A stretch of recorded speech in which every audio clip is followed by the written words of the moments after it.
Gunny Hathcock, a Vietnam War sniper legend. Stories of exploits in Vietnam by legendary Marines are commonplace, but few Marines have had as many stories told about them as the sniper Carlos Hathcock. Though he held records for the most number of kills as well as the longest successful shot, he did not see these as important. Gunny Hathcock enjoyed the hunt rather than the killing. The hunts that Gunny Hathcock undertook are the stuff of legends and movies. Hathcock was an uncannily successful marksman that showed his ability at a very young age. He was deployed to Vietnam in the military police but soon transferred to take up duty as a sniper. It was quickly apparent that he had found his niche in the army. His trademark white feather worn in his gear was a taunt to the enemy to come and find him, which they never did. Gunny Hathcock died of multiple sclerosis in 1999, but he gave a series of candid interviews about his time as a sniper in Vietnam before he died. A few against an entire company of the North Vietnamese Army, NVA. Gunny Hathcock reminisced about the time he and his observer ran into an NVA infantry unit. The NVA were crossing an open rice paddy, and it was apparent that they were very new, with shiny new uniforms. The sniper noted that they had no means of communication. Working in conjunction with his observer, he shot the officer at the front of the platoon, while his observer shot the rear officer. The snipers then shot 4 platoon members before the last remaining officer started running back across the paddy to the cover of trees on the side. Gunny Hathcock stopped him from reaching the safety of the trees. The platoon hunkered down in the paddy with no leadership, so the sniper team decided to stay and fight rather than melt into the surrounding jungle. For the next 5 days, the sniper team would harry the platoon during the day and call in artillery support at night. The sniper team would then move under cover of darkness, and the next morning the platoon would attack the position they held on the day before.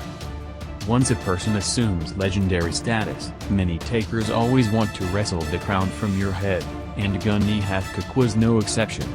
The NVA were well aware of Gunny Hathcock and were determined to remove him from the field, so they sent their counter-sniper, the Cobra, to undertake the task of killing Hathcock. Cobra made the mistake of shooting a Marine Corps gunnery sergeant outside Hathcock's quarters on the base. The man died in front of Hathcock, which made it personal for Hathcock to kill the Cobra. Hathcock had come to the end of his first tour in Vietnam and had accumulated 86 confirmed kills with a mountain of probable kills. Returning for his next tour, he and his observer took their kit and prepared to trail the Cobra. Hathcock stumbled over a decaying tree, allowing the Cobra to take a shot. The shot missed Hathcock but hit his observer's water canteen. The Cobra ran off, and Hathcock followed. Eventually, the two teams had switched places. This played into Hathcock's hands as the Cobra now faced into the sun. Hathcock remembers how he saw the sun glint off the Cobra's scope, and he fired at that position. When Hathcock went to check that he had killed his man, he found that his shot had passed cleanly through his opponent's telescopic sight, without touching the sides. The one story that Hathcock was reluctant to speak of concerned a VietCong, VC, sniper named the Apache. The Apache was a sadistic woman who had served in the war long before Hathcock went to Vietnam. When Hathcock arrived with his platoon, they were told of the Apache and how she liked to torture Marines within earshot of the base to undermine the American soldiers' morale. Hathcock recalled how the Apache had skinned one young Marine alive for a day and a half until she let him go. He died in the wire, an act that made Hathcock determined to put an end to this sadistic person. While out on a regular patrol, he came across a group of VC. He recognized one of the group as the Apache. When she stopped to urinate, much to the troops' concern with her, Hathcock shot her. Not content with killing her with his first shot, he sent a second down just to make sure that she was dead. One sniper against an entire NVA base. Gunny Hathcock took his fellow Marines' safety very seriously and often took on the most dangerous missions himself. One of these dangerous missions was to eliminate a high-ranking NVA officer, but it also meant that he had to infiltrate an NVA base.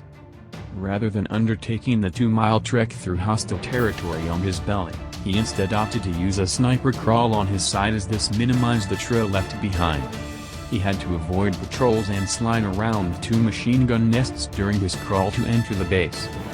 The NVA did not expect a single man to invade the base, and when NVA soldiers strolled past him, he knew that he had entered undetected. Ensuring that his escape route was clear, he set up a firing position around 700 yards from where he expected to see his target.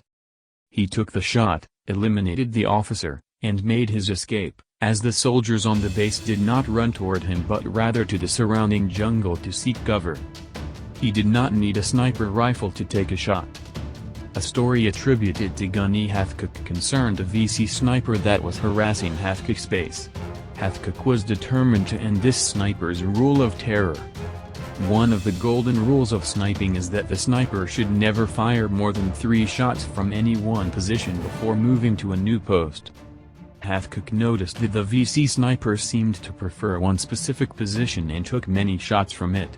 He did not have his sniper rifle, but that did not stop him from patiently zeroing in on that position using the base's 105mm M40 recoilless rifle. When the sniper took his next shot, Hathcock fired back, and the sniping stopped.